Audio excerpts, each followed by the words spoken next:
नमस्कार विद्यार्थी मित्रांनो, महाराष्ट्रातील सर्व स्पर्धा परीक्षेची तयारी करणाऱ्या विद्यार्थ्यांचं आपल्या युवा भारत अकॅडमी या यूट्यूब चॅनलवरती स्वागत आहे।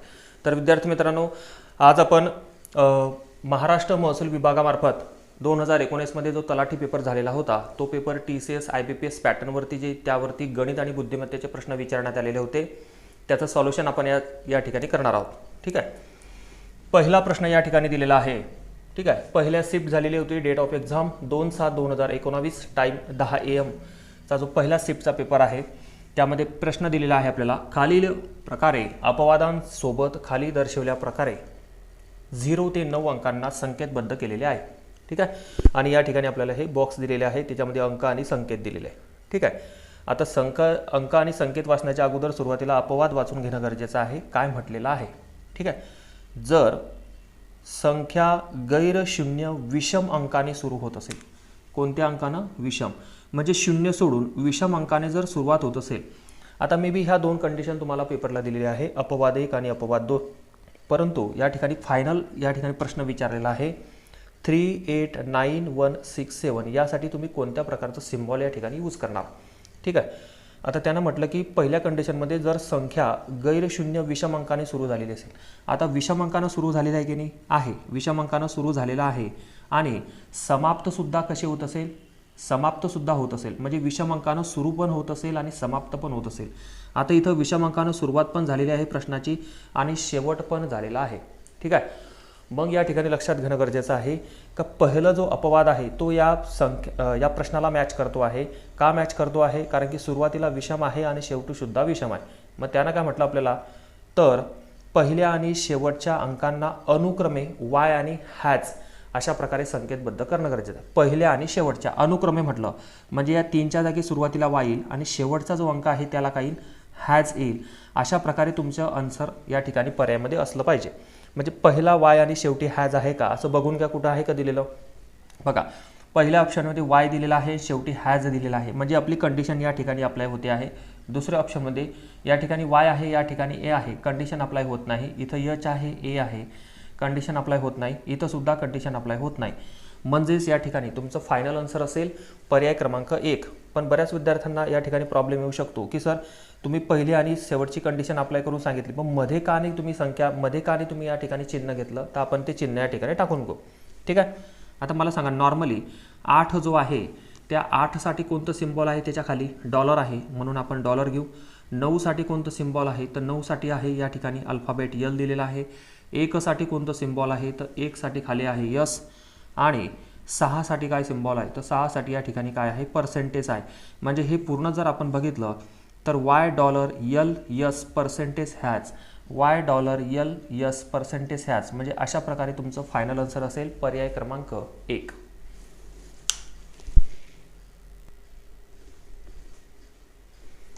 पुढील प्रश्न दिलेला आहे, एक बस A स्थानकापासून B स्थानकाकडे जाते। ठीक आहे, आणि एकूण अंतर ती 6 तासामध्ये पूर्ण करते, पण ते एकूण अंतर आपल्याला या ठिकाणी दिलेलं नाही। पुढे तिने 48 km/h पहिले अर्धे अंतर कापले आणि दुसरं जे अंतर आहे ते 60 km/h कापलेलं आहे, तर बसद्वारे कापलेलं एकूण अंतर काढा असं त्याने प्रश्न विचारला आहे। लक्षात घ्या विद्यार्थी मित्रांनो, या A स्थानकापासून B स्थानकापर्यंत तुम्हाला अंतर काढायचं आहे। ठीक आहे, ओके, म्हणजे बस इथून इथपर्यंत जाणार होती आणि ते एकूण अंतर ते 6 तासात कन्वर्ट करणार होती। एकूण अंतर किती तासात पार करणार होती? 6 तासात। ठीक आहे, मग पुढे त्यानं काय म्हटलं आपल्याला, तिने 48 km/h याचा अर्थ असा आहे एका तासाला 48 पहिले अर्धे अंतर कापले। आता एक इमॅजिन करा, हे जर पूर्ण अंतर असेल तर याच्यापेक्षा अर्ध जे अंतर आहे हे अंतर त्यानं सुरुवातीला 48 km/h कापलेलं आहे असं आपण या ठिकाणी लिहून घेऊ।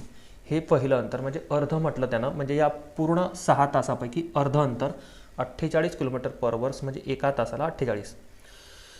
पुढे त्यानं म्हटलेलं आहे दुसरं जे अर्ध अंतर आहे ते किती किलोमीटरनं? 60 km/h कापलेलं आहे। एक लक्षात घ्या, A आणि B पर्यंत जे एकूण अंतर होतं ते 6 तासात कापणार होतं असं त्यानं दिलेलं आहे, पण अर्ध जर म्हटलं आपण अर्ध अंतर, तर मग अर्ध अंतर इथं 3 तासाचं नाही होणार का? आपलं अर्ध अंतर 3 तासाचं होईल आणि इकडचं अर्ध अंतर किती तासाचं होईल? 3 तासाचं होईल. समजते आहे? ठीक आहे. कारण की 6चे आपण 2 भाग केले, 3 आणि 3. पहिल्या 3मध्ये 48 किलोमीटर पर आवरचा वेग आहे आणि दुसऱ्यामध्ये आहे 60 किलोमीटर पर आवरचा वेग आहे. मग आपल्याला काय करायचं आहे, यांचा मल्टिप्लिकेशन करून घेऊ. का? कारण की आपल्याला फक्त एका तासाला 48 आहे, तर 3 तासाला किती, तर यांचा या ठिकाणी गुणाकार करू आपण. 8 त्रिक 24, हातचे 2, 4 त्रिक 12 आणि 2 किती होतील 14. म्हणजे 144 अंतर जे झालं, 144 किलोमीटर हे अंतर अर्ध्याचं झालेलं आहे. पुढच्या अर्ध्याचं अंतर 30, ठीक आहे, आणि 6 त्रिक 18, म्हणजे या बाकीचा जो पार्ट राहिलेला होता अर्धा, त्याचं अंतर होतं 180 किलोमीटर. आणि मग त्यानं आपल्याला विचारलं की बसद्वारे कापलेलं एकूण अंतर काढा. एकूण अंतर म्हणजे आपल्याला काय करायचं आहे, 144 आणि 180 यांची काय करायची, आपल्याला बेरीज करायची, तेव्हा एकूण अंतर मिळेल. ठीक आहे. आता लक्षात द्या, आपण 144 आणि 180ची जर बेरीज केली तर बेरीज काय ते बघा, 4, 8 आणि 4 12, हातचा आला आहे 324 तुमचं या ठिकाणी एकूण अंतर येते आहे. ठीक आहे. पण ऑप्शनमध्ये तुम्हाला 324 दिलेलं नाही. मे बी असू शकते अशा प्रकारे की 324 नाही दिलं म्हणजे याचा अर्थ ऑप्शन चुकीचे आहे असं नाही होऊ शकत. मे बी काही वेळेस असं असते की तुम्हाला राऊंड फिगर रक्कम दिलेली असेल, 324च्या ऐवजी त्यांना 320 ही संख्या दिलेली असेल. अल्टरनेटिव्ह संख्या देऊ शकतात पेपरला, मे बी त्याच्याशी जवळपासची संख्या असेल. ठीक आहे. म्हणजे तुमचं फायनल आन्सर असेल पर्याय क्रमांक डी, त्या ठिकाणी तुम्हाला दिलेला आहे 320.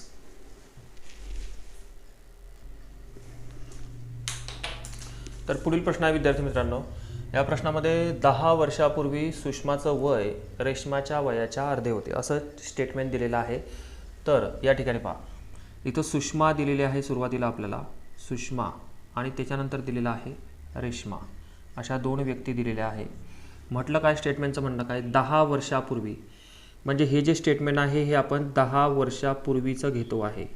10 वर्षापूर्वी सुषमा जी आहे, सुषमाचं वय रेश्माच्या वयाच्या अर्ध होतं. म्हणजे हे जर अर्ध असेल तर हे असेल 2x.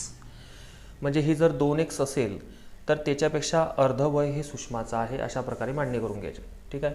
पुढे त्यानं काय म्हटलं आपल्याला, जर त्यांच्या वर्तमान म्हणजे आपण त्याला म्हणतो आजचं वय, आजचं गुणोत्तर दिलेलं आहे 4:7. मग विचार करा विद्यार्थी मित्रांनो, हे 10 वर्षापूर्वीचं आहे. जेव्हा 10 वर्षापूर्वीपासून जर आपण आज प्रेझेंटमध्ये येतो आहे तर आपल्याला 10 वर्ष परत त्यांच्या वयामध्ये समीकरणामध्ये मिळवावे लागतील. ठीक आहे. म्हणजेच आपण पूर्वीपासून आजपर्यंत येतो आहे, म्हणजे आपल्याला 10 वर्ष मिळवणं गरजेचं आहे. ठीक आहे. इकडे कसे होतील ते 2x + 10. मग हे जे 2 समीकरणं झालेले आहे हे प्रेझेंटला फॉलो करतात, म्हणजे आजला.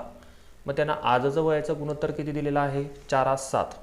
मग जर तुम्हाला 4:7 गुणोत्तर दिलेलं आहे तर आपण हे जे 2 समीकरणं आहे समोरासमोर, याला आपण एकाखाली एक सुद्धा लिहू शकतो, x + 10 आणि 2x + 10. का? कारण की आपल्याला या दोघांचं रेशो जो दिलेला आहे तो 4:7 दिलेला आहे, म्हणजे आपण 4/7 सुद्धा त्याला अशा प्रकारे लिहू शकतो. दोघांचं स्टेटमेंट आहे, दोघांचा रेशो आपण लिहिला 4/7 असं लिहिणं काय आणि अंश आणि छेदात लिहिणं काय या ठिकाणी एकच आहे.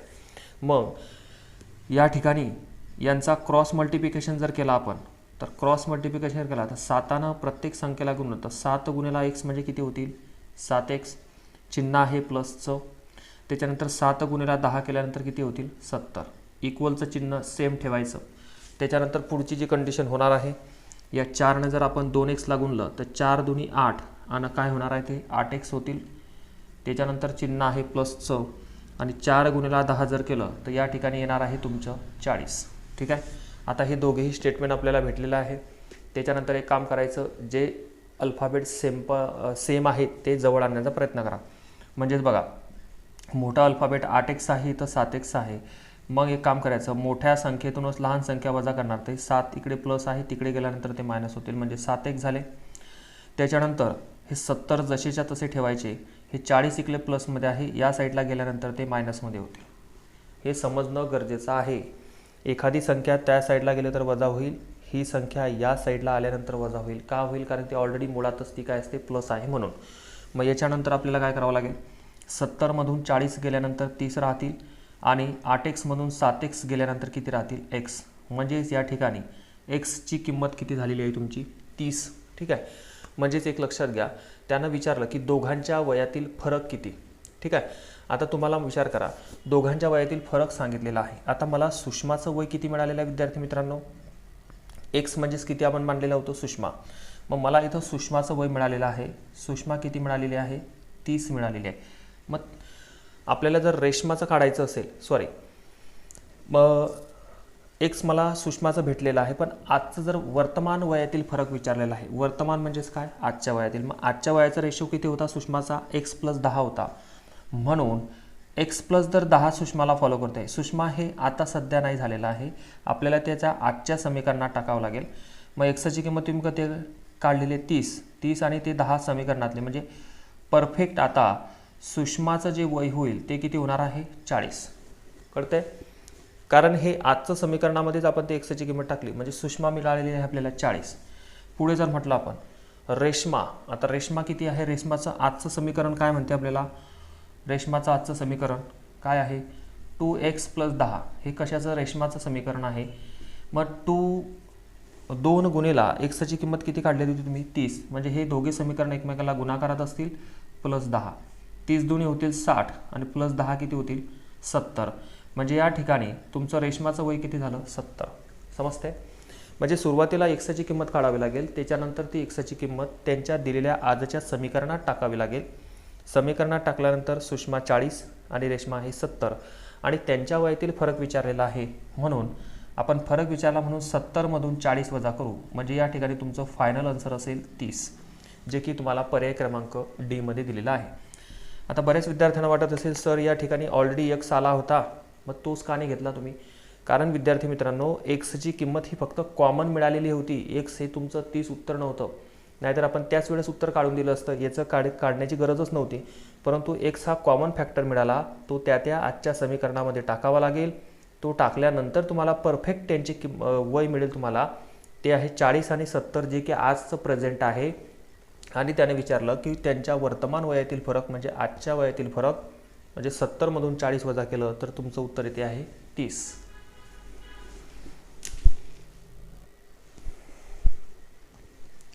तर पुढील प्रश्न आहे, राजीवने ऑनलाईन स्टोअरमधून घड्याळ खरेदी केलं आणि संजीवला ते 5% नफ्यानं विकलं. ठीक आहे. आता नफ्या तोट्यावरती प्रश्न आहे विद्यार्थी मित्रांनो. ठीक आहे. संजीवने परत ते मनीषला 4% नफ्यानं विकलं. मनीषने 5,460 रुपये प्रदान केले, म्हणजे दिले. ठीक आहे. राजीवने ऑनलाईन स्टोअरमधून घड्याळ खरेदी केले, ती मूळ किंमत किती? आता लक्षात, या ठिकाणी सर्वात महत्त्वाचं आहे, लक्षात घ्या, सर्व क्रिया झालेली आहे. हा जो राजीव नावाचा व्यक्ती आहे, त्या राजीव नावाच्या मुलानं काय केलेलं आहे? संजीवला दिलेला आहे. संजीव. अजून कोण व्यक्ती आहे? संजीवनं परत कोणाला दिलेला आहे? मनीष. हे 3 व्यक्ती आहे या ठिकाणी. म्हणजे हा जो व्यवहार झालेला आहे या 3 व्यक्तींमध्ये झालेला आहे. राजीवनं संजीवला विकलेला आहे 5% नफ्यानं. कसं? 5% नफ्यानं.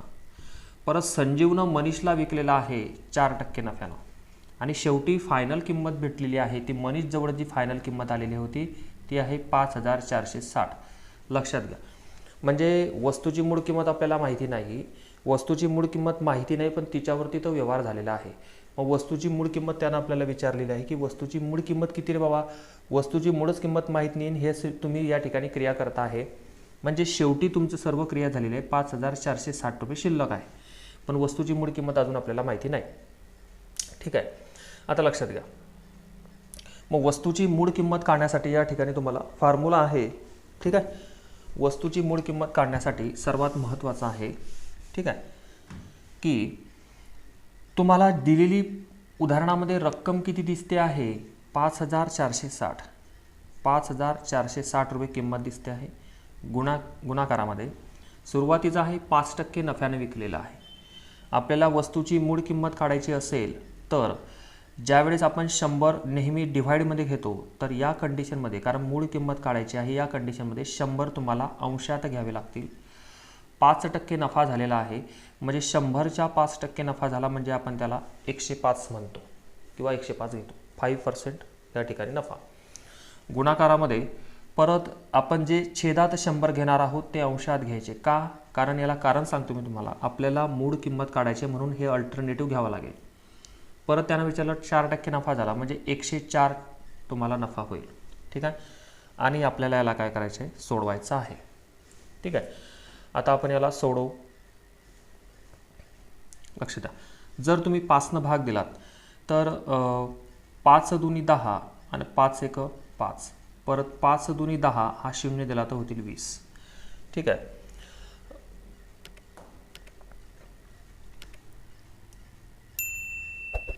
ओके. त्यानंतर 104ने किंवा 21ने याला भाग जातो का, 21 दुनी 42. ठीक आहे. 42. 54मधून तुमचे 42 मायनस केले तर तुमचे राहत आहे 12. ठीक आहे. ओके, जातो आहे भाग.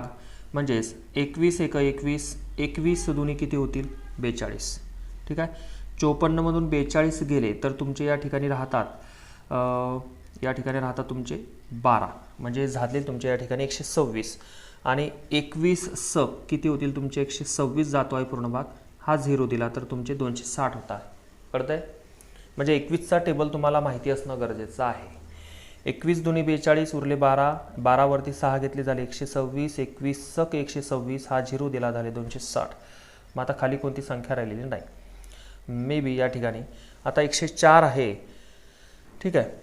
104. आता खाली कोणती संख्या राहिलेली नाही आहे, तरी तुम्ही 2ने डिवाइड देऊ शकतात. बे 5 10, बे दुनी 4. ठीक आहे. याला जर 2ने दिला तर इथं बे 10 20. ठीक आहे. आता 52 संख्या राहिलेली आहे, परत 2ने भाग देऊ शकता, पण जास्त देण्यापेक्षा एक काम करायचं की 52ने 260ला डिवाइड जाऊ शकतो का. मे बी जर 5ने दिला तर किती होतो तो बघा. 5 दुनी 10, 1 5 5 25 आणि 1 26, म्हणजे जातो आहे 52 1 52 आणि 52 5ने जर भाग दिला तर 260 जातो आहे. 52 5 260, म्हणजे इथं 5 आलेला आहे. आता खाली कोणती संख्या शिल्लक राहिलेली नाही, म्हणजेच ते इथं तुमचा कटलेला 5ने भाग, या ठिकाणी राहिलेले तुमचे 10 आणि या ठिकाणी राहिलेले तुमचे 100, म्हणजेच तुमचं 5 गुणाकारात हे 10 गुणाकारात हे 100 यांचं जर तुम्ही फायनल गुणाकार करणार तर तुमचं या ठिकाणी उत्तर तुम्हाला मिळून जाईल. ठीक आहे. 5 एक 5 आणि 5 एक 5, म्हणजे कॉमन 5 राहतील. 0 किती आहे 1 2 3 1 2 3, म्हणजेच या ठिकाणी फायनल येते आहे विद्यार्थी मित्रांनो 5000 रुपये, जे की पर्याय क्रमांक सी मध्ये दिलेला आहे. लेंदी कॅल्क्युलेशन आहे, पण कॅल्क्युलेशन तुम्हाला करावंच लागेल. ठीक आहे. ओके. फक्त एक लक्षात ठेवा, जर वस्तूची मूळ किंमत काढायची असेल तर तुम्हाला हे चेंज करणं गरजेचं आहे. मे बी नफा आणि तोट्याच्या उदाहरणामध्ये आपण काही वेळेस प्रत्येक वेळेस 100 छेदामध्ये घेतो किंवा गुणाकारात घेतो. ठीक आहे. पण इथं 100 छेदात न घेता ते आपल्याला अंशात घ्यायचे. 5% नफा झाला म्हणून 105 घ्यायचा, 4% नफा झाला म्हणून 104 घ्यायचं.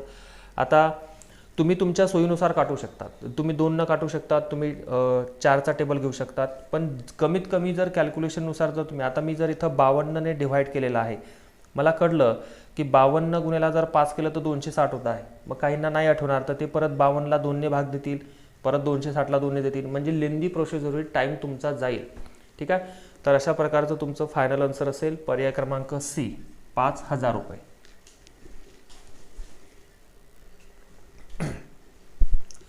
तर पुढील प्रश्न विद्यार्थी मित्रांनो, हा प्रश्न तुम्हाला अक्षर मालिकेवरती दिलेला असतो, म्हणून तुम्हाला या ठिकाणी पेपरला गेल्यानंतर वर्किंग पेजवरती ABCD अक्षरमाला आखून घेणं गरजेचं आहे. तर अक्षरमाला अशा प्रकारची या ठिकाणी मांडणी करून घ्यायची. ठीक आहे.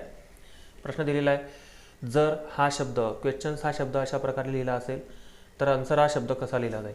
तर सुरुवात एक काम करायचं, पहिले जे अल्फाबेटची जोडी परफेक्ट दिलेली आहे त्यातील सोडवण्याची पद्धत अशी आहे, पहिला नंबर किंवा पहिलं डिजिट, म्हणजे यातलं Q आणि यातलं N, पहिलं डिजिटचा काय रेफरन्स आहे किंवा काय संबंध आहे. आता Q कुठं आहे, या ठिकाणी Q आणि N पर्यंत काय डिफरन्स आहे, तर 2 पद तुम्हाला काय जावं लागेल, मायनस म्हणजे मागे जावं लागेल. म्हणजे पहिला डिफरन्स आपल्याला समजला की Q आणि N मध्ये 2 पद आपल्याला मागे जायचं आहे, म्हणून लगेच तुम्हाला जो आन्सर विचारलेला आहे, जो शब्द विचारला आहे त्याच्या पण पहिलं डिजिट काय करणार, मागे जायचं. मग एच्या जर 2 डिजिट मागे गेलो तर तुमचं या ठिकाणी उत्तराची सुरुवात इथे आहे X. ठीक आहे. उत्तराची सुरुवात X येते आहे, म्हणजे X ऑप्शनवाले 2च ऑप्शन या ठिकाणी आपल्याकडे आहे, म्हणजे C आणि D काय होणार आहे आपले कॅन्सल होतील. म्हणजे या ठिकाणी तुम्हाला X मिळालेला. तशाच प्रकारे पहिलं डिजिट मिळालं, लगेच त्याच रेफरन्सनुसार दुसरं डिजिट जे झालं त्याला डॉट करून घ्यायचं.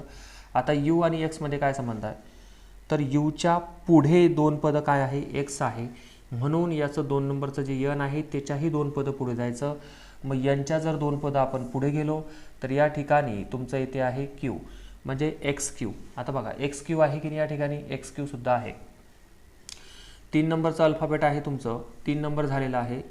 3 नंबर आहे यू आणि बी. आता यू आणि बी मध्ये काय संबंध आहे, यूच्या मागे 2 पदं आहे, लक्षात घ्या. यूच्या मागच्या साईडला 2 आहे, म्हणून यसच्या सुद्धा मागे जायचं 2 पदं. यसच्या जर 2 पदं मागे गेलो तर काय येते आहे पी आहे का, एक्स क्यू पी दोघी ठिकाणी कॉमन आहे. मग एक लक्षात घ्या, मे बी स्मार्ट वर्क करा पेपरला, कारण की आता एक्स क्यू पी आणि एक्स क्यू पी समान आहे. मग त्याच्यानंतर मला जर इथं टी भेटला तर माझा पर्याय क्रमांक 1 असेल आणि झेड भेटला तर पर्याय क्रमांक बी असेल. मी पुढचे अल्फाबेट चेक करणार नाही, तुमचा वेळ वाचतो. ठीक आहे. आता या ठिकाणी डब्ल्यू आहे 4 नंबरचं पद. मग सुरुवातीला 4 नंबरचं सिरीज पहिले समजून घ्या, वरची कसे म्हणणं आहे. आता यस आहे आणि व्ही आहे, तर यस आणि व्हीमध्ये कशा प्रकारची कंडिशन आहे, यस आणि व्हीमध्ये आता यस या ठिकाणी आहे, तर यसच्या 2 पदं पुढे कोण आहे, व्ही आहे, म्हणून डब्ल्यूच्या सुद्धा 2 पदं पुढे जायचं, काय येणार आहे, झेड येणार आहे. म्हणजेच माझं आन्सर कन्फर्म झालेलं आहे की माझा पर्याय क्रमांक बी हे माझं काय उत्तर आहे. का, कारण की एक्स क्यू पी नंतर झेड आलेला आहे. मग मी बाकीचं चेक करणार नाही, बाकीचं तुम्हाला येऊन जाईल. मग त्याचं फायनल आन्सर असेल तुमचं X Q P Z B U. ठीक आहे, इथं तुमचं बी यू येऊन जाईल, म्हणजे तुमचं फायनल आन्सर असेल पर्याय क्रमांक बी.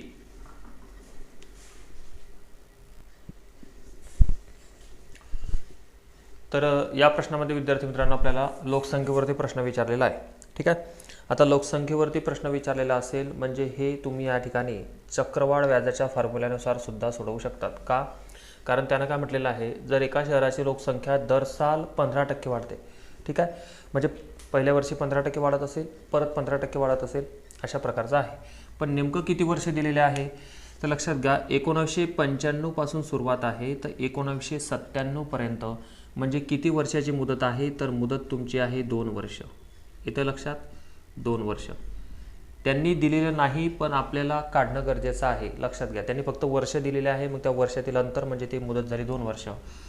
तुम्हाला या ठिकाणी प्रिन्सिपल अमाऊंट दिलेली आहे, म्हणजे मुद्दल म्हणतो आपण त्याला, किती आहे 8,000 रुपये, आणि तुमचा जो रेट आहे तो किती आहे 15%. ठीक आहे, 15%.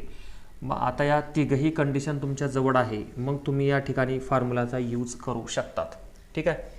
आता मे बी जर आपण स्पर्धा परीक्षेची स्मार्ट पद्धत जर घेतली तर 8,000च्या डायरेक्टली काय करायचे, सुरुवातीला 8,000च्या 15% काढायचं. ठीक आहे, पर्सेंटेज कॅन्सल तर 2 शून्य कॅन्सल, ही स्मार्ट पद्धत घ्या. त्याच्यानंतर काय करायचं, 15 आणि 8चा गुणाकार करा, तर 15 8 किती होतील 120, आणि हा शून्य दिला तर 1200 होतील. म्हणजे या ठिकाणी तुमची कॉमन संख्या कोणती मिळालेली आहे, 1200 रुपये. ठीक आहे, ही पद्धत लक्षात घ्या.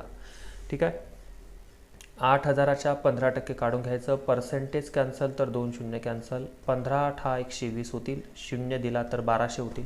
1200 तुमचं उत्तर नाही, 1200 ही संख्या तुमची कॉमन ठेवायची. किती वर्षामध्ये या ठिकाणी प्रोसिजर चालू आहे, तर 2 वर्षामध्ये.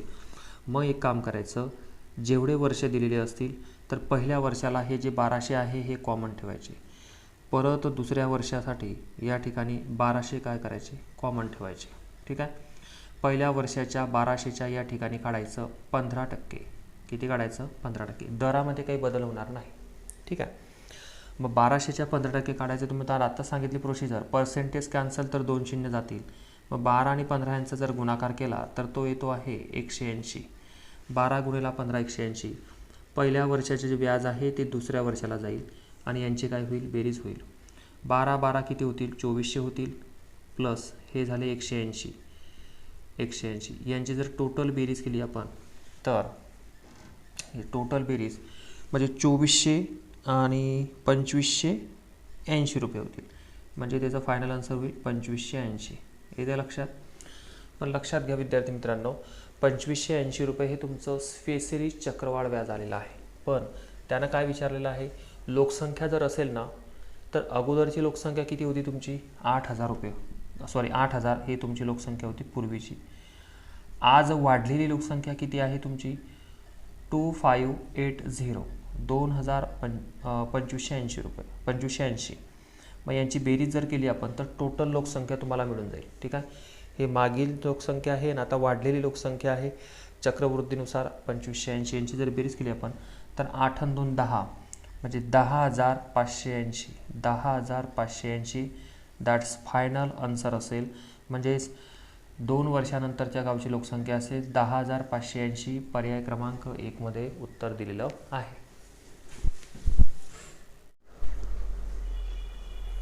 तर पुढील प्रश्न आहे विद्यार्थी मित्रांनो, या प्रश्नामध्ये तुम्हाला दुकानामध्ये 1 किलोग्रॅम टोमॅटोची किंमत 14 रुपये आहे. ठीक आहे, बेसिक लेवलचा प्रश्न आहे. 1 किलोग्रॅम टोमॅटोची किंमत 14 रुपये आहे.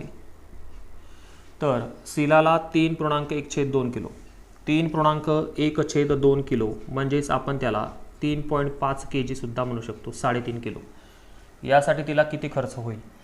म्हणून 1 किलोसाठी 14 रुपये तर 3.5 किलोसाठी किती? म्हणजेच आपल्याला 3.5 आणि 14 यांचा काय करावं लागेल? गुणाकार करावा लागेल. तुमचं फायनल आन्सर तुम्हाला मिळून जाईल. ठीक आहे.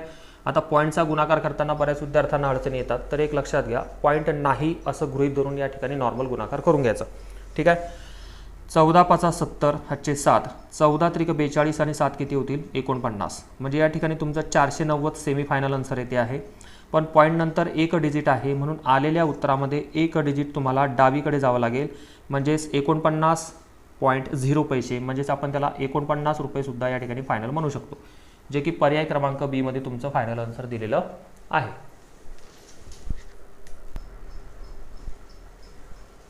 तर पुढील प्रश्न आहे विद्यार्थी मित्रांनो, एक व्यक्ती 5 मिनिटांमध्ये 600 मीटर लांब रस्ता पार करतो. आता लक्षात घ्या, कोणतंही उदाहरण असो व्यवस्थित शांततेत या ठिकाणी वाचून घेणं गरजेचं आहे. एक व्यक्ती 5 मिनिटांमध्ये 600 मीटर अंतर आहे. ठीक आहे, ओके, काय हरकत नाही. 5 मिनिटांमध्ये 600 मीटर अंतर. ठीक आहे. आता काही विद्यार्थ्यांना वाटत असेल, सर आपल्याला शेवटी वेग विचारलेला आहे तर वेगाचं सूत्र रेल्वेच्या फॉर्म्युल्यानुसार घ्यायचं का? घेऊ शकलो असतो, पण का घेणार नाही याला कारण आहे. कारण इथं मिनिट आहे, इथं मीटर आहे. परिमाण मे बी या ठिकाणी मिनिट आणि मीटर दिलेलं आहे. जर किलोमीटर मीटर असतं किंवा मीटर आणि सेकंद असतं तर या ठिकाणी आपण फॉर्म्युला घेऊ शकतो. पुढे त्यानं म्हटलं की 5 मिनिटांमध्ये 600 मीटर आहे, तर किलोमीटर प्रति तासामध्ये, हे सर्वात महत्त्वाचं आहे, किलोमीटर प्रति तास म्हणजे इथं आपल्याला तास दिलेला आहे, 1 तास. मग या ठिकाणी जर मिनिट आहे तर या तासाचं सुद्धा मिनिटात रूपांतर करावं लागेल. म्हणजे इथं सुद्धा आपल्याला 60 मिनिटामध्ये किती मीटर जाईल अशा प्रकारचे ते समीकरण तयार होईल. 5 मिनिटांमध्ये 600 मीटर जाते, तर 60 मिनिटांमध्ये किती मीटर तिचा वेग असेल. ठीक आहे. अशा प्रकारे मांडणी केल्यानंतर यांचा क्रॉस मल्टिप्लिकेशन करायचा. 600 गुणिले 60 जर केल्यानंतर काय येणार आहे ते 6 6 36 येतील. ठीक आहे. 1 2 3 0 त्याच्यावरती ठेवून द्यायचे 3600 आणि हे जे 5 आहे हे गुणाकारात न जाता याला काय जातील? भागाकारात जातील. x बरोबर 5 भागाकारात. समजते? त्यानंतर आता तुम्हाला या ठिकाणी भाग द्यायचा आहे. ओके, भाग देऊ आपण. 5 1 5 5 7 किती होतील? 35. या ठिकाणी 1 शिल्लक राहील, मग 10 झाले. 5 दुनी 10, मग हे जे 2 शून्य आहे म्हणजे झालं 7200 मीटर. 7200 मीटर. पण लक्षात घ्या, तुम्हाला 7200 मीटर कोणताच ऑप्शन दिसत नाही, म्हणजेच त्यांनी मीटरचं किलोमीटरमध्ये रूपांतर केलेलं आहे. मग मीटरचं किलोमीटरमध्ये रूपांतर करताना दिलेल्या परिमाणाला 1000 मीटरने काय करायचं? भागायचं. मीटरला जर मीटरने भागलं तर येणारं उत्तर तुमचं किलोमीटरमध्ये असेल. ठीक आहे. मग आपण भाग दिल्यानंतर 1 2 0 कॅन्सल, 1 2 0 कॅन्सल, म्हणजे 72 भागिले 10 आलेला आहे. परत जर मला 1 0 कॅन्सल करायचं असेल तर मला अंशामध्ये 1 डिजिट कुठं जावं लागेल? डावीकडे जावं लागेल. म्हणजे फायनल आन्सर असेल 7.2, जे की पर्याय क्रमांक डी मध्ये तुमचं उत्तर दिलेलं आहे. तुम्हाला परिमाणसुद्धा माहिती असणं गरजेचं आहे. ठीक आहे. 5 मिनिट होते, त्याला 600 मीटर होतं, म्हणून इथं 5 मीटर आहे, मिनिट आहे, तर इथं या ठिकाणी मीटर आहे. मग 60 मिनिटाचं मीटरमध्ये रूपांतर करण्यासाठी आपल्याला हे तास दिलेले होते, म्हणून या तासाचं रूपांतर कशात करावं लागलं? मिनिटात करावं लागलं. मग यांचा क्रॉस मल्टिप्लिकेशन केला. 600 गुणिले 60 केल्यानंतर त्याला 5ने भागलं, 7200 आलेलं आहे. पण ते मीटर आलेलं आहे. मग मीटरचं मला किलोमीटरमध्ये रूपांतर करायचं आहे, म्हणून त्याला 1000 मीटरनं काय करायचं? भागायचं. तेव्हा तुमचं फायनल आन्सर येते 7.2.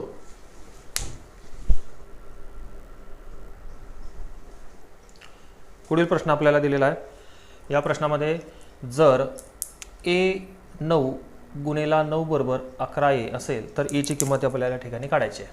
ठीक आहे, आता लक्षात घ्या. त्यानं दिलेलं आहे की ज्या वेळेस आपण या Aच्या जागी कोणती संख्या निवडणार की त्याचं उत्तर काय येणार आहे 11.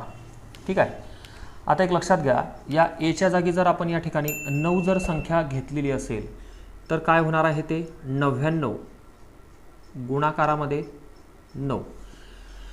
ठीक आहे, आता यांचं जर आपण सोडवलं तर किती येतं उत्तर बघा, 9 × 9 आणि 9 × 8 = 72, 729 येते आहे. पण आहे का इथं नाही, म्हणजे या ठिकाणी दुसरी क्रिया त्यानं केलेली असेल. कशी केलेली असेल आता बघा. ठीक आहे, म्हणजे मान्य आहे गुणाकार दिसतो आहे पण गुणाकार नसू बी शकतो. मग Aची किंमत जर आपण 9 घेतलं, परत या ठिकाणी 9 भागाकाराच्याऐवजी गुणाकारही इथं गुणाकार दिसतो आहे पण या ठिकाणी जर भागाकार घेतला आपण तर मात्र 9 × 9 आणि 9 × 9 म्हणजे तुमचं या ठिकाणी 11 आन्सर फॉलो करते. म्हणजे बघा दिसते आहे तुम्हाला गुणाकार पण होतो आहे भागाकार, काही कंडिशनमध्ये होऊ शकतो. ठीक आहे, बुद्धिमत्तेमध्ये प्रश्न असू शकतो हा. गुणाकार तुम्हाला करून दाखवला, गुणाकार आला नाही कारण की ऑप्शनमध्ये बसत नव्हतं. मग ही कंडिशन भागाकारामध्ये जर कन्वर्ट केली तर वरती संख्या 99 / 9 जर केलं तर 11 फायनल आन्सर येते आहे. तर Aची किंमत किती घेणार, तर Aची किंमत किती घेणार 9, जे की पर्याय क्रमांक D मध्ये उत्तर दिलेलं आहे.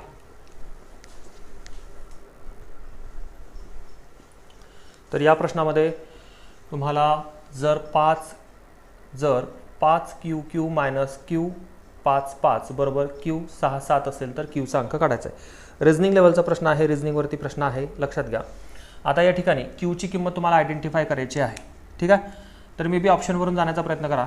आता इथं जर मी या ठिकाणी 5 घेतलं आणि Qची किंमत, कारण Qचीच किंमत काढायची आपल्याला, मग इथं हा जो QQ डबल आलेला आहे, मी जर ऑप्शनमधून 1 घेतला तर इथं होतील 511. वजाबाकी सांगितलेली आहे, Qची किंमत तुम्ही 1 घेतलेली आहे ऑप्शनमधून, म्हणून इथं जर 1 घेतलं तर इथं 5 होतील. इथे लक्षात. आणि यांची वजाबाकी मात्र तुम्हाला फायनलाइज शेवटचा अंक 7 आहे, तर येतील का बघा, लक्षात घ्या. या 11 मधून 5 गेल्यानंतर किती राहतील 6. आहे का 7 अंक, नाही आहे, म्हणजे या ठिकाणी तुमची कंडिशन अप्लाय होत नाही. मग पर्याय क्रमांक 2 घ्यायचा. काय दिलेला आहे B, म्हणजे B 2 दिलेला आहे. मग Qची किंमत किती घेणार 2, म्हणजे 5 2 2 मायनस Qची किंमत 2 घेतलेली आहे, परत 5 या ठिकाणी कॉमन घ्यायचे, यांची करायची वजाबाकी. वजाबाकी केल्यानंतर तुम्हाला एक तरी समजते विद्यार्थी मित्रांनो की उत्तराची सुरुवात किती पण पाहिजे 7 पाहिजे. ठीक आहे, मग लक्षात घ्या 2 मधून 5 जात नाही, म्हणजे इथे झाले 12, 12तून 5 गेल्यानंतर 7, हातचा परत वापस द्यायचा, परत या ठिकाणी 12 झाले, 12तून हे 6 गेल्यानंतर 6, तुम्ही हातचा घेतलेला होता त्याचा त्याला वापस द्यायचा, 5 मधून 3 गेल्यानंतर किती राहतील 2, म्हणजे तुमचं फायनल आन्सर किती असेल 2 6 आणि 7. बघा पण आपल्याला 6 आणि 7 ऑलरेडी प्रश्नामध्ये दिसत आहे 6 आणि 7. मग तुम्ही लक्षात घ्या, तुम्ही जर पर्यायातून 2 निवडलेला आहे तर या ठिकाणी सुद्धा 2 आहे, या ठिकाणी 2, या ठिकाणी सुद्धा 2 आणि आन्सरमध्ये सुद्धा 2 आलेला आहे, म्हणजे इथं सुद्धा तुम्हाला Q दिलेला होता तर Qची किंमत आली की नाही 2, म्हणजे या ठिकाणी तुम्हाला पर्यायाचा सारा घ्यावा लागेल. म्हणजे प्रश्न क्रमांक 2 जो आहे B जो आहे तो 2 प्रत्येक याच्यामध्ये टाकायचा, त्या ठिकाणी तुमचं फायनल आन्सर तुम्हाला मिळून जाते. ठीक आहे,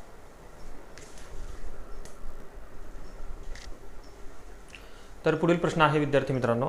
या प्रश्नामध्ये तुम्हाला दिलेला आहे विभाज्यता चाचणीचा वापर करून खालीलपैकी कोणती संख्या 11 ने विभाज्य आहे ते ओळखा. ठीक आहे, आता या प्रश्नामध्ये जर सोडवण्याचा आपण प्रयत्न केला तर बघा एक ट्रिक्सनुसार सांगतो तुम्हाला कसं ध्यानात ठेवायचं. आता 11 ही जरी विभाज्य संख्या म्हणजे 11 भाग द्यायचा म्हणजे 11 ही विषम संख्या आहे, पण या ठिकाणी असा ऑप्शन पाहायचा की जो ऑप्शनच्या सर्व संख्यांची बेरीज समसंख्या असली पाहिजे, ते तुमचं उत्तर आहे. ठीक आहे, आता ते इथं बघितलं 8 आणि 3 11, 11 आणि 12, 12 आणि 1 13, 13 आणि 6 19 आणि किती होणार 21 विषम संख्या आली. 8 आणि 3 11, 12 13, 13 आणि 6 19 20 21. ठीक आहे, या ठिकाणी 8 आणि 3 11, 12 13, 13 आणि 6 19 20 21 आणि या ठिकाणी बघा 8 आणि 3 11, 12, 12 आणि 6 18 आणि 2 20, म्हणजे या ठिकाणी समसंख्या असणारा एकमेव पर्याय आहे जो म्हणजे पर्याय क्रमांक D मध्ये आहे. ठीक आहे, लक्षात घ्या, म्हणजे त्याचं उत्तर आहे या ठिकाणी पर्याय क्रमांक D 260 26 01 038 आहे. म्हणजेच या संख्येला 11 ने पूर्ण भाग जातो. आता बऱ्याच विद्यार्थ्यांना वाटेल सर कसं काय शक्य आहे, तुम्ही 11 विषम संख्येने भागताय तर मग विषम संख्याच पाहिजे ना, कारण विषम संख्येला विषम संख्येने भागतील असं नाही होऊ शकत काय वेळेस, कारण समज संख्यांची काउंटिंग असली तरी सुद्धा त्याला विषम संख्येने भाग जाऊ शकतो पूर्ण. मे बी तुम्हाला आता मी ट्रिक्स सांगितलेली आहे, आता ऑन द प्रूफ सबूत सकट सांगतो, लक्षात इकडे. सर्वांची बेरीज 21 आलेली होती, याची क्वांटिटी आलेली 20, परत 21 करून पहा, 8 आणि 3 11, 11 आणि 12, 12 आणि 6 18, 18 आणि 2 20, सर्वांची 21 आलेली आहे, याची 20 आलेली आहे. म्हणजेच या संख्येला 11 आणि पूर्ण भाग जातो. आता कसा जातो तुम्हाला दाखवतो, लक्ष द्या. काय संख्या होती ती 2601038, ठीक आहे. डिवायडेड बाय कितीने करायचं होतं तुम्हाला 11 ने. लक्ष द्या आता व्यवस्थित. आता बघा आपण जर भाग दिला 11 दुनी किती होतील 22. आता या 26 मधून 22 गेल्यानंतर किती राहतील 4, म्हणजे झाले 40, ठीक आहे. परत 11 त्रिक 33, 40 मधून 33 गेल्यानंतर किती राहतील 7, म्हणजे झाले 71, ठीक आहे, 71 झाले. आता परत 11 सक 66, 71 मधून 66 गेल्यानंतर किती राहतील तुमचे 5, म्हणजे या ठिकाणी झाले 50. परत 11 चौक 44, उरले किती 6, 63 झाले. आता परत 11 पाची 55, 63 मधून 55 गेल्यानंतर किती राहतील 8, आणि शेवटी 88 आहे, म्हणजे 11 8 88, दॅट्स फायनल आन्सर असेल. म्हणजेच 11 ने या संख्येला पूर्ण भाग जातो. लक्षात आलाय. म्हणजे अशा प्रकारे सुद्धा तुम्ही तो प्रश्न सॉल्व्ह करू शकतात, ठीक आहे.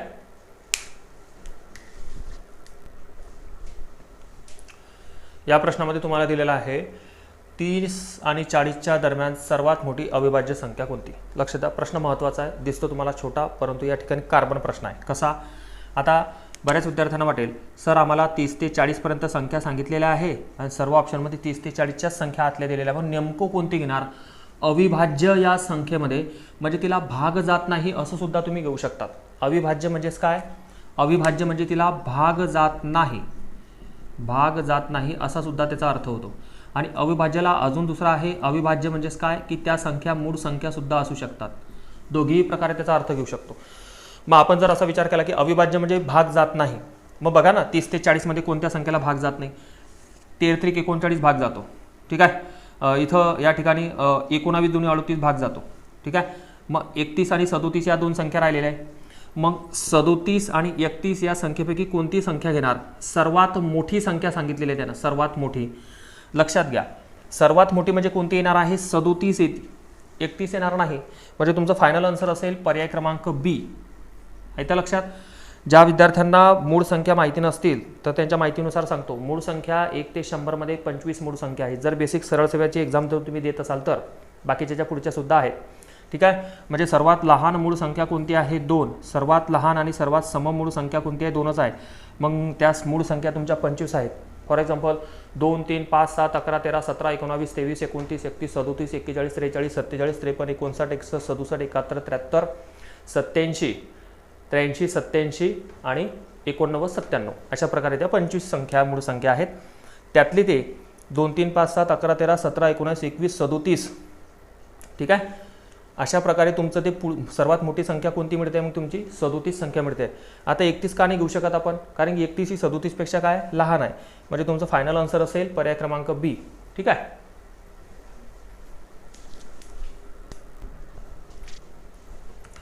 तर विद्यार्थी मित्रांनो प्रश्न बघा, पुढील आहे दिलेला तुम्हाला. x हा y च्या 90% असेल तर x हा y च्या किती टक्के आहे. ठीक आहे, प्रश्न जरा दमदार लेवलचा आहे, जरा लक्ष द्या व्यवस्थित, ठीक आहे. आता x आणि y ह्या दोघी किमती आपण या ठिकाणी मांडून घेऊ, x आणि y. आता x हा y च्या 90% आहे. y च्या 90 म्हणजे y ची किंमत माहिती नसेल तर आपण 100 रुपये मानतो. नेहमी वस्तूची किंमत 100 रुपये मानायची. y च्या 90% आहे म्हणजे हा किती असेल 90 असेल, ठीक आहे. ह्या दोन किमती तुम्हाला मिळाल्या. गणितामध्ये जर वस्तूची किंमत माहिती नसेल तर आपण 100 रुपये मानतो असा नियम आहे. y च्या 90% x हा y च्या 90% आहे म्हणजे x ची किंमत 90 घेणार तर y ची किंमत आपण 100 रुपये मानलेली आहे. अशा प्रकारचे समीकरण आहे. पुढे त्याने विचारलं तर x हा y च्या ज्या शब्दाला च्या लागलेला असतो ती संख्या आपल्याला छेदात घ्यावी लागते, ठीक आहे. x च्या y हा x च्या किती टक्के आहे, ठीक आहे. x च्या विचारलेला आहे, x हा y च्या किती टक्के विचारलेला आहे. म्हणजे या ठिकाणी 90 भागाकारामध्ये आपल्याला काय घ्यावं लागेल 100, गुणाकारामध्ये टक्के विचारलेला म्हणजे या ठिकाणी काय घेणार 100, ठीक आहे. अशा प्रकारे त्याची मांडणी करावी लागेल. x हा y च्या किती टक्के आहे म्हणजे x ची किंमत छेदात घ्यावी लागेल, सॉरी, आणि अंशामध्ये 100, गुणाकारामध्ये टक्के विचारले म्हणून टक्के घ्यायचे, ठीक आहे. मिस्टेक्स करू नका. आणि मे बी जर मिस्टेक झाली तर तुमच्या ऑप्शनमध्ये त्या ठिकाणी पर्याय नसेल, ठीक आहे. आता जर होऊ शकते काही वेळेस. आता तुम्हाला कंडिशन सांगतो कशा दोघी प्रकारे कंडिशन होतील विद्यार्थ्यांच्या. पहिले आपण याला सॉल्व्ह करू. जर तुमच्याकडं एक्सची किंमत वरती दिली गेली आणि खाली जर छेदामध्ये 100 गुणिला 100 झालं, होऊ शकतं अशा वेळेस काही वेळेस, कारण गोंधळतात विद्यार्थी. तर मे बी त्या ठिकाणी आन्सर जाणार नाही. 0 0 कॅन्सल तर 0 0 कॅन्सल, म्हणजे तुमचं फायनल आन्सर 90 असेल. आहे का ऑप्शनमध्ये? नाही आहे. ऑप्शनमध्ये नाही आहे, म्हणजे आपल्याला प्लॅटफॉर्म चेंज करणं गरजेचं आहे. ठीक आहे. म्हणजे छेदामध्ये तुम्हाला किती घ्यावं लागेल? छेदामध्ये तुम्हाला एक्सची किंमत घ्यावी लागेल आणि वायची किंमत तुम्हाला औषध घ्यावी लागेल. ठीक आहे. आता लक्ष द्या. आता जर भाग देण्याचा प्रयत्न केला आपण 0 कॅन्सल तर 0 कॅन्सल, मग आता काहीच कॅन्सल होऊ शकत नाही. मग 100 गुणिला जर 10 केलं तर किती होणार आहे? ते 1000. ठीक आहे. आणि छेदामध्ये किती आहे? 9. आता या 9ने जर आपण भाग दिला तर तुमचं फायनल आन्सर तुम्हाला मिळून जाते. कसं मिळते बघून घ्या पुढेच. ठीक आहे. 9 1 9. आता 10 मधून 9 गेल्यानंतर राहिला किती? 1. परत झाले 10, परत 9 1 9, परत राहिला 1, परत 9 1 9. मग आता पुढे काही संख्या नाही म्हणून पॉईंट द्यायचा, पण शेवटी 10 होतं. मग आपण 9 1 9 भाग दिलेला आहे, ते 1 शिल्लक राहिलेला आहे. परत घेतला 0, 10 झाले, परत 9 1 9. ठीक आहे. म्हणजे ही क्रिया तुमची अखंड चालू राहील. 1 राहील, परत तुम्ही 0 घेणार, परत 10 होतील, परत 0 घेणार. अशा प्रकारची कंडिशन चालू आहे. म्हणजे फायनलाइज जर आन्सर आपण स्टॉप करण्याचा प्रयत्न केला तर तुमचं फायनल आन्सर आहे 111.1, जे की पर्याय क्रमांक 1 मध्ये दिलेला आहे. समजून घ्या, घाई करू नका. ठीक आहे. ज्या विद्यार्थ्यांना बेसिकपासून आता जरी सुरुवात केलेली असेल त्याला सुद्धा समजलं पाहिजे असा माझा उद्देश आहे. ठीक आहे. एकदम फास्ट सांगून फायदा होणार नाही. एक्सची किंमत दिली नव्हती सर, वायची किंमत सुद्धा दिली नव्हती. वायच्या म्हटलेलं आहे, म्हणजे ज्या वायची किंमत आपल्याला माहिती नाही ते वायची किंमत आपण 100 मानतो आणि 100च्या 90% म्हणजे एक्सची किंमत 90 येणार आहे. मी दोघी कंडिशन तुम्हाला क्लिअर करून दाखवले होते याच्या अगोदर, की मे बी जर तुमचे 90 वरती लिहिले गेले तर उत्तर येऊ शकते का, तर नाही येत, ऑप्शनमध्ये नसतात. ठीक आहे. आणि तसं घेऊ नका, कारण एक्स हा वायच्या विचारलेला आहे, तर एक्सची किंमत खाली घ्या आणि वायची किंमत वरती घ्या. टक्के विचारलं म्हणून त्याला आपण गुणाकारामध्ये 100 करतो. 0 कॅन्सल 0 कॅन्सल, 100 गुणिला 10 केलं 1000 झालं. 1000 भागेला जर 9 केलं तर त्याचं फायनल आन्सर असे आहे 111.1, जे की पर्याय क्रमांक 1 मध्ये तुम्हाला दिलेलं आहे.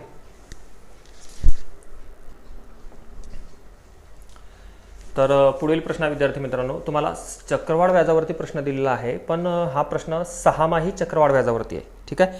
जरा हाय लेवलचा प्रश्न आहे, व्यवस्थित समजून घ्या. 6माही चक्रवाढ व्याज. ठीक आहे. मे बी आपल्याला जनरली चक्रवाढ व्याज करण्याची सवय असते, पण 6माही चक्रवाढ व्याज म्हणजे काय ते याच्यासाठी काही महत्त्वाच्या गोष्टी आहेत. ठीक आहे. काही टीप आहेत. त्या टीपमध्ये महत्त्वाच्या काय की त्याच्यासाठी सुरुवातीला तुम्हाला जो दर दिलेला असून त्याची कंडिशनच अशी आहे, दराला तुम्हाला 2 न भागायचं. त्यानंतर मुदत जी दिलेली असते ती कितीही दिलेली असू द्या त्याला 2 न गुणायचं. हे 6माही चक्रवाढ व्याजाचं स्ट्रक्चर आहे. काही महत्त्वाच्या गोष्टी ध्यानात ठेवण्यासाठी. मग आता लक्षात घ्या. आता या ठिकाणी तुम्हाला दर पर्सेंटेज दिलेला आहे, जो दर दिलेला आहे तो 10 दिलेला आहे. मग 10 तुम्हाला पर्सेंटेज दर दिलेला आहे, त्याला जर 2 न भागलं तर नवीन दर तुमचा 5% तयार होईल. तुमचा रेट किती आहे या ठिकाणी मुदत किती आहे? 2 वर्ष. मुदत तुमची 2 वर्ष आहे, त्याला जर 2 न गुणलं तर मुदत तुमची होते 4 वर्ष. इथं लक्षात. म्हणजे या ठिकाणी तुम्हाला जो नवीन तयार झालेला दर आहे आणि नवीन तयार झालेली मुदत आहे त्याच्या आधारावरती उदाहरण सोडवायचं आहे. काही महत्त्वाच्या टिप्स या 2 गोष्टी आहेत महत्त्वाच्या, त्याच्यानुसार मग जशा प्रकारे जनरल आपल्याला सोडवायचं आहे. ठीक आहे. आता बघा, नेहमी तुम्हाला मुद्दल दिलेली असते 8000 रुपये. प्रश्नामध्ये 8000 रुपये दिलेले आहे. सोडवण्याची पद्धत इकडे समजून घ्या. 8000 रुपये तुम्हाला मुद्दल दिलेली आहे. 8000च्या सुरुवातीला किती पर्सेंट आहे नवीन तयार झालेला? 5%. 8000च्या 5% काढण्याची पद्धत सांगतो, लक्षात घ्या. पर्सेंटेज कॅन्सल जर करतो आपण, म्हणजे सोडवण्याची पद्धत, पर्सेंटेज कॅन्सल तर 2 शून्य कॅन्सल आणि 80 गुणिला जर 5 केलं तर 8 पंच 40 होतील. ठीक आहे. आणि हा 0 दिला तर म्हणजे या ठिकाणी 400 ही संख्या तुमची कॉमन मिळते. इथं लक्षात. त्याच्यानंतर 400 ही संख्या तुमची कॉमन झालेली आहे, तुमचं फायनल आन्सर नाही. मग मला सांगा, 2 वर्ष मुदत होती, त्याला 2 न गुणल्यानंतर 4 वर्ष आलं, म्हणजे प्रत्येक वर्षाला आता आपल्याला काय करावं लागेल? 400 रुपये मांडावं लागतील. 4 वर्ष दिलेले म्हणून. मांडण्याची पद्धत समजून घ्या. पहिल्या वर्ष, दुसरं वर्ष, तिसरं वर्ष आणि चौथं वर्ष, अशा प्रकारची मांडणी करून घ्यायची. ठीक आहे. पहिल्या वर्षाला किती लिहिसान? 400. दुसऱ्या वर्षाला 400, तिसऱ्या वर्षाला 400 आणि चौथ्या वर्षाला 400, अशी मांडणी करून घ्या. पहिल्या वर्षाच्या 400च्या किती टक्के काढायचे आपल्याला? 5%, जे की नवीन रेट आहे तुमचा. 400च्या 5% काढणार कसं? तर तुम्हाला एक पद्धत सांगतो. पर्सेंटेज कॅन्सल तर 2 शून्य कॅन्सल होऊन जातील, म्हणजे 4 पंचे किती होतील 20. म्हणजे येणारं व्याज हे कुठं ॲड करणार तुम्ही 400मध्ये. समजते आहे. म्हणजे येणारं जे व्याज आहे ते 400 रुपये पुढच्या वर्षामध्ये मिळवायचं, त्याला म्हणतात चक्रवाढ व्याज. आता दुसऱ्या वर्षाची मुद्दल किती झाली 400 आणि 20 420 झालेली आहे.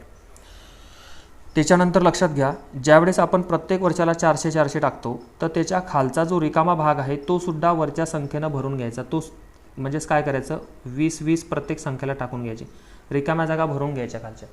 ठीक आहे. त्याच्यानंतर दुसऱ्या वर्षाची मुद्दल झाली 420. आता 420च्या जर आपण 5% काढलं पर्सेंटेज कॅन्सल. ठीक आहे. आता पर्सेंटेज कॅन्सल होऊ शकत नाही, कारण कंडिशन केव्हा कॅन्सल होतो ज्यावेळेस इथं 2 शून्य असतील त्यावेळेस. मग एक काम करायचं 420च्या डायरेक्ट नॉर्मल गुणाकार करायचा. 5 0 0 5 दूनी 10 हातचा 1 5 चौक 20 आणि किती झाले 21. म्हणजे 420च्या जर आपण 5% घेतलं विद्यार्थी मित्रांनो, 420च्या जर आपण 5% विचारात घेतलं तर जनरली नॉर्मली गुणाकार करायचा. 420 गुणिले 5 करायचं 2100 झाले. पर्सेंटेज आहे म्हणून 2 शून्य कॅन्सल झाले, म्हणजे किती रुपये येतील 21 रुपये येतील. मग ते 21 रुपये येणारं जे व्याज आहे ते पुढच्या वर्षाला मिळेल 21 रुपये. जसं 400चं व्याज पुढच्या वर्षाला मिळालं तसं याचं व्याज पुढच्या वर्षाला मिळेल. म्हणजे किती मिळेल आहे ते 21 रुपये. किती मिळालं 21 रुपये. याचं व्याज पुढे मिळालं. समजते. त्याच्यानंतर आता तिसऱ्या वर्षाची टोटल मुद्दल झाली 441. येतं लक्षात. कारण येणारं जे व्याज आहे ते पुढच्या वर्षाला मिळालं. हे 20 20 कॉमन ठेवून जायचे, म्हणजे रिकामी जागा आपल्याला भरून घ्यायची. ती रिकामी जागा तशीच ठेवता येत नाही, त्याच्यामुळे उत्तर आपलं चुकेल. आता लक्षात घ्या, आता जसं बऱ्याच विद्यार्थ्यांमध्ये सर तुम्ही हे रिकामी जागा भरून घेतली, मग याच्या खालची पण रिकामी जागा जी 21 आहे ते पण खाली 21 लिहून घ्यायचे, म्हणजे रिकाम्या जागा भरून घ्यायच्या. त्याच्यानंतर पुढची कंडिशन अशी आहे की 400 420 आणि 21 म्हणजे टोटल झाले तुमचे 441. किती टक्के काढणार तुम्ही त्याच्या 5%. मी टक्केवारी काढण्याची एकदम सोपी पद्धत सांगतो विद्यार्थी मित्रांनो. कशी, दिलेल्या संख्येचे जेवढे पर्सेंटेज तुम्हाला दिलेले आहेत त्याचा डायरेक्टली नॉर्मल गुणाकार करून घ्यायचा. साधा गुणाकार. साधा गुणाकार केल्यानंतर ते पॉईंटचे घर काय करायचे मग डावीकडे सरकायचे. ठीक आहे. 5 1 5 5 चौक 20 हातचे 2 5 चौक 20 आणि 2 किती होतील 22. 2205 आलेला आहे, पण तुमचं फायनल आन्सर नाही, कारण की पॉईंटचे अजून 2 डिजिट राहिलेले आहे. पॉईंटचे म्हणजे 100ची 2 घरं, ते 2 डिजिट कुठे जावं लागेल डावीकडे 1 आणि 2 म्हणजे 22.5 किंवा 22.05 रुपये येतील. मग लक्षात घ्या, तिसऱ्या वर्षाचं व्याज हे कुठं जाईल चौथ्या वर्षाला. किती जाईल ते 22 रुपये 05 पैसे. याचं येणारं जे व्याज आहे ते किती जाईल 22 रुपये 05 पैसे. समजते माझं म्हणणं. ओके, लक्ष द्या. तर अशा प्रकारे त्याची मांडणी आपले काय होणार आहे. आता सर्व झालेलं आहे, सर्व किमती तुमच्या झालेल्या आहेत. तुम्हाला या ठिकाणी जर समजत नसेल तर परत व्हिडिओ पॉज करून पहा, कारण की हे फार महत्त्वाचं स्ट्रक्चर आहे. पुढे TCS IBPS कंपनी जे महाराष्ट्रातील सरळ सेवा एक्झाम घेणार आहेत त्यामध्ये अशाच लेवलचे प्रश्न असतील विद्यार्थी मित्रांनो. ठीक आहे. त्याच्यामुळे समजून घ्या. 400 400 400 प्रत्येक वर्षाला कॉमन टाकले. पहिल्या वर्षाच्या 400च्या 5% व्याज आलं ते 20 रुपये दुसऱ्या वर्षाला टाकलं. मग 420च्या 5% व्याज आलं ते 21 रुपये तिसऱ्या वर्षाला टाकलं. आणि पूर्ण टोटली 441च्या 5% व्याज आलं ते 22.05 रुपये ते चौथ्या वर्षाला टाकलं. आता बऱ्याच विद्यार्थ्यांना प्रॉब्लेम असेल की सर मग तुम्ही अजून त्याच्या पुढे का नाही दिलं. अरे 4 वर्षापर्यंतच होतं आपल्याला, 4 वर्षापर्यंतच होतं. जर अजून 5 वर्ष दिलेलं असतं तर याचं व्याज पुढच्या वर्षाला गेलं असतं. पण आता असो, विषय मोडतो आपण या ठिकाणी. आता सर्वांची आपल्याला काय करायची बेरीज करायची. बेरीज जर चुकली तर या ठिकाणी तुमचं फायनल आन्सर येणार नाही. उभी बेरीज करू. 4 8 12 16 म्हणजे इथं तुमचे 1600 प्लसमध्ये 20 20 20 म्हणजे झाले तुमचे 60 प्लस 21 21 झाले तुमचे 42 प्लस आणि हे झाले तुमचे 22.05. या सर्व संख्येची तुम्हाला काय करायचे फायनल बेरीज करायची आहे. अंक तुमच्या समोर इथं किती आलेले होते ते 1600, त्याच्यानंतर 60, त्याच्यानंतर 42 आणि त्याच्यानंतर 22.05 अशी त्याची मांडणी करायची. ओके, ठीक आहे. आता इथं कोणत्या संख्या पॉईंटमध्ये नाही म्हणून तुमचं फायनल आन्सर असेल 0.5 ची सुरुवात असेल. बघा 0.5 कुठं दिसतं का तुम्हाला. या ठिकाणी दिसतो आहे, या ठिकाणी आहे. या ठिकाणी नाही म्हणजे हे पर्याय कॅन्सल होतील. 2 आणि 2 झाले तुमचे 4, 4 आणि 2 6, 6 आणि 6 12शी 2 हातचा 1, 6 आणि 1 झाले सर 7, आणि एकाचा 1, म्हणजे तुमचं फायनल आन्सर येते आहे 1724.05, जे की पर्याय क्रमांक बी मध्ये दिलेलं आहे. लक्षात घ्या. ठीक आहे, समजून सांगायला वेळ लागलेला आहे, तशा प्रकारे तुम्हाला समजायला सुद्धा वेळ लागेल, परंतु परफेक्ट समजेल. याच्यावरती कशाही लेवलचे उदाहरण असू द्या, 6 चक्रवाढ व्याजाचे, नेहमी दराला 2 न भागायचं, मुदतीला 2 न गुणायचं आणि पुढची जी तुमची कंटिन्युटीची प्रोसेस आहे त्या प्रकारे किमती टाकून तुम्ही सोडवू शकतात. ठीक आहे, तर अशा प्रकारे त्याचं फायनल आन्सर आहे 1724.05 पैसे.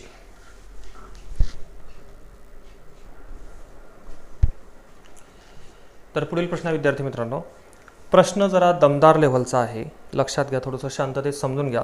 ठीक आहे, पर्सेंटेज आहे सर्व. आता बघा, लक्षात घ्या, या ठिकाणी कोणकोणत्या व्यक्ती दिलेल्या होत्या? आशा, भाविका आणि कनिका. मांडणी करून घ्यायची. आशा, भाविका आणि कनिका. ओके, तसे तुम्हाला ऑप्शन असे टप्प्याटप्प्याने दिलेले, म्हणजे तिघांचं या ठिकाणी हे 216 आहेत. ठीक आहे, त्यानं काय म्हटलं आपल्याला, स्टेटमेंट पहिलं बघून घेऊ आपण. 516 रुपयांची तुम्हाला अशा प्रकारे विभागणी करायची आहे. मे बी 516 म्हणजे असे सर्वांची बेरीज 516च असेल असं नाही, बघून घेऊ आपण एक वेळेस. आता बघा पुढे काय दिलेलं आहे, 516 रुपयांची अशी विभागणी करायची आहे. आशा, भाविका आणि कनिकामध्ये विभागणी करायची आहे की इथून सुरुवात आहे. कुठून सुरुवात आहे? इथून. आशाला भाविकापेक्षा 25% अधिक. कोणाला? आशाला भाविकापेक्षा. लक्ष द्या, हे भाविका आहे, भाविका. मग पहिलं ऑप्शन घ्यायचं. जर मी 175 आशा घेतलं, सेकंड नंबरला कोणा 125 भाविका. पहिल्याच कंडिशनवरून क्लिअर होते विद्यार्थी मित्रांनो, जास्त काही लांब नसं करण्याची गरज नाही. पहिले आशा दिली होती म्हणून आशाचा पहिला नंबर घेतला मी, 175 घेतला आणि दुसरा 25 घेतला. पहिले यांची कंडिशन क्लिअर होतं की आशाला भाविकापेक्षा 25% जास्त आहे का. 25% जास्त काढण्यासाठी काही सोपी पद्धत आहे. या 125च्या 25% काढायचं. 125च्या किती टक्के काढायचं? 25% काढायचं. सोपी पद्धत सांगतो. एखाद्या संख्येच्या पर्सेंटेज जर काढायचं असेल तर नॉर्मल गुणाकार करून घ्यायचा या दोघांचा. 25 5 125 हातचे 12, 25 दोन्ही 50, 50 आणि 12 62 2 हातचे 60. बरोबर. त्याच्यानंतर 25 दोन्ही 50 आणि 12 62 2 हातचे 6, 25 1 25 आणि 6 किती होतील? 31. म्हणजेच आणि पर्सेंटेजचे 2 घरं जर आपण सरकवले तर 31.25 येत आहे. आणि लक्षात घ्या, साहजिक गोष्ट आहे, तुम्ही 125च्या 25% वाढ जर इकडे म्हणता आहे तर येणारं उत्तर पॉईंटमध्ये आहे का? इकडे नाही आहे. म्हणजे या ठिकाणी पहिला पर्याय तुमचा कॅन्सलच होतो आहे डायरेक्ट. पहिला तुमचा कॅन्सल डायरेक्ट. दुसरा पर्याय काय म्हणतो आहे, 150 तुम्ही आशा घेताय तर 2 नंबरला काय घेताय? 138 भाविका घेताय. 138च्या तुम्ही 25% काढल्यानंतर 150 होता का? बघून घ्या किती वेळेस. 138च्या किती टक्के काढायचं? 25%. लक्षात घ्या, हीच सवय ठेवा पर्सेंटेज काढण्याची, नाही तर जुनी पद्धत आहे ती तुम्हाला सांगतो नंतर काय. 25 8 200 हातचे 20, 25 त्रिक 75, 75 आणि 20 95 5 हातचे 9. ओके. 25 1 25, 25 आणि 9 तुमचे होतील 34 पॉईंटचे 2 घर गेले, 34.50. 138 मधून 34.50 मिळवल्यानंतर तुमचं येणारं उत्तर पॉईंटमध्ये पाहिजे आहे का? नाही. पहिला पर्याय, दुसरा पर्याय सुद्धा तुमचा कॅन्सल होतो आहे. मग पर्याय क्रमांक तिसरा 60 आणि 124, म्हणजे 160 आशा असेल तर 124 भाविका असेल. मग 124च्या किती टक्के काढणार विद्यार्थी मित्रांनो? 25%. कारण कंडिशनच त्यांनी 25% अधिक दिलेली आहे. 124च्या 25% काढल्यानंतर 160 येत आहे का? आता बघून घ्या. 25 चोक 100 हातचे 10, 25 दोन्ही 50 आणि 10 60 हातचे 6, 25 1 25 आणि 6 किती होतील? 31. पर्सेंटेजचे 2 शून्य कॅन्सल झाले तर 31 रुपये उरत आहे. आणि हे 31 जर आपण याच्यामध्ये मिळवल्यानंतर खरंच का तुमचे 160 होत आहे का? बघून घ्या. कुठे 4 आणि 1 5, 3 आणि 2 5, 155 होत आहे, 160 होत नाही. म्हणजेच पर्याय क्रमांक 3 सुद्धा तुमचा चुकीचा आहे. मग पर्याय क्रमांक 4 घ्यायचा. 180 आशा असेल आणि 144 काय असेल? भाविका असेल.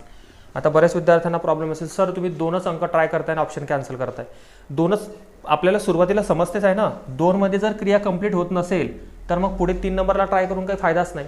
म्हणून आता बघा, आता 44 भाविका असेल, 144 भाविका असेल, 144च्या मी जर 25% वाढ घेतली तर खरंच 180 होत आहे का? तर लक्षात घ्या पहा, 144चा किती टक्के काढणार आहे? 25%. 25 चोक 100 हातचे 10.